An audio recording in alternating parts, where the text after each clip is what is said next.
continue to do, because we want you to succeed. We need you to succeed. So thank you, Haran. Another question. Yeah.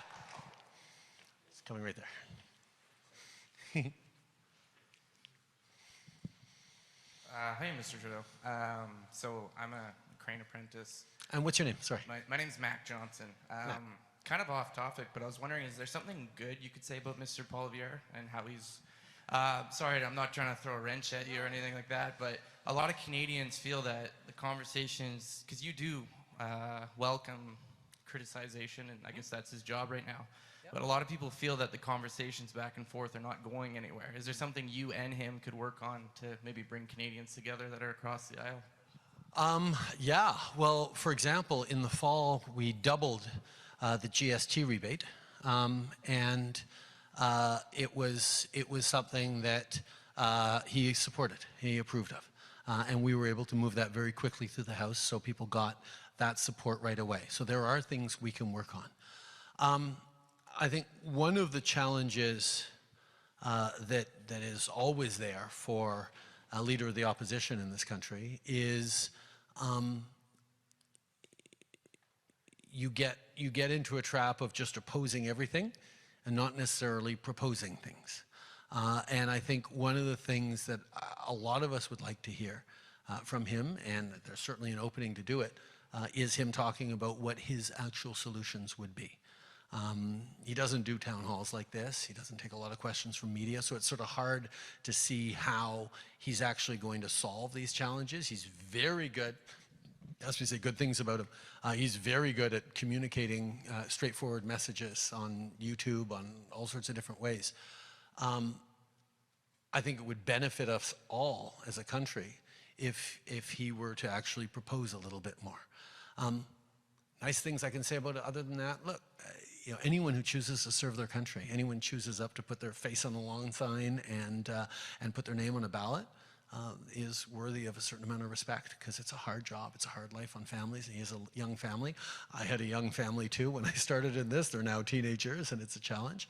But if we could get to a place of a little more civil discourse, because one of the things with politics is there's always been, I mean, part of our political system requires that the opposition challenge the government on pretty much everything. It's something that, it's the way the Westminster parliamentary system works, because when you're in government and you know that someone is there with the power and the pulpit to, you know, to ask tough questions about everything you do, well, it makes you better, and it makes sure that people are able to make choices about whether they want this government to continue or they want a different government to come in. That's natural in sort of the give and take. But democracies have always worked best around a shared set of facts, right? I mean, the right to left spectrum is at its simplest version, the further right you go, the more you say, okay, everyone should be left on their own, and if they're successful, they should be able to keep more of their success. And you go all the way to the left end of the spectrum, it says, no matter how hard you work, no matter how successful you are, you know, everyone should about make roughly the same amount of money. And in this extreme, it's the idea of communism. Obviously, those two extremes don't have any place in Canada, but there is a spectrum where people say, okay, give more tax breaks to businesses and to the wealthy, and they'll succeed for everyone else and bring the economy along well, and that's a good thing. That's more of a right-wing perspective. And on a more left-wing perspective, it's like, no, make sure you're taxing the rich a lot so that you can provide great schools and great opportunities for everyone else, but nobody gets too rich. That's sort of the left-wing perspective.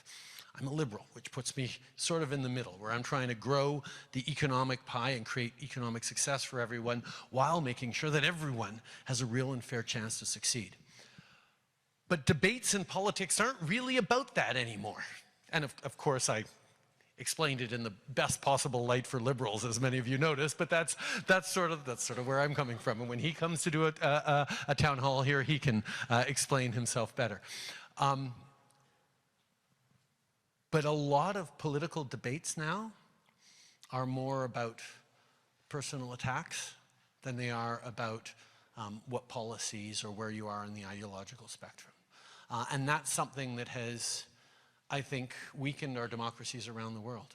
When Donald Trump got elected, he was able to get a huge amount of support based on resentment and anger that political parties and political systems in the United States had for too long ignored the middle class, and people were rightly angry and say, well, why should I continue to support a system that's not good for me? So here's someone promising to burn it down, or at least completely transform it. Let me vote for them because they're an outsider. Unfortunately, he wasn't really able to deliver in any way that helped the middle class in the United States, because his focus was on getting elected and stoking up anger and outrage, not actually on providing solutions. So what we need to get back to as a country is delivering those solutions and having conversations about, okay, Mr. Poilievre, you don't agree with our investment in dental care. Why? He hasn't ever said that, for example. So I think if we get to a place where we're having real conversations, that would be a good thing, because I'm ready to have them, and I don't engage in personal attacks. Even against Mr. Harper, who I was running against back in 2015, for all that he was doing personal attack ads against me, I was very, very crisp on my policy differences, where we disagree on the ideas for the country, but we never got into personal attacks. And if we could have politics with a lesser level of personal attacks, I think people would be paying more attention and engage in a more constructive way. But thank you for your question, Matt. Thank you. Another question. Anyone from over here?